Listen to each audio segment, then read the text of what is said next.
Odpoveď na tretiu otázku je, že našim záujmom je obmedziť tie spôsobilosti, ktoré sú nepotrebné v súčasnosti, zamerať sa na tie, ktoré sú nevyhnutné z pohľadu našich záväzkov a obrany schopnosti krajiny.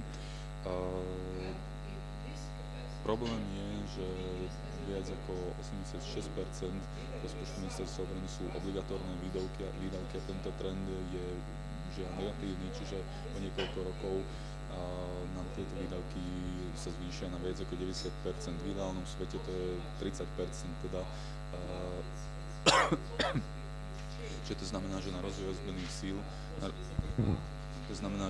ozbrojených síl pôjde okolo 10, v súčasnosti 14 a operácia a všetky tieto aktivity pôjde približne 10 a na tých ďalších rokov menej ako 10%. V ideálnom svete je to 30%, čo je výška, ktorá je nedohľadne v súčasnosti, práve preto robíme to strategické hodnotenie obrany, aby sa nám podarilo toto číslo nejakým spôsobom zvýšiť.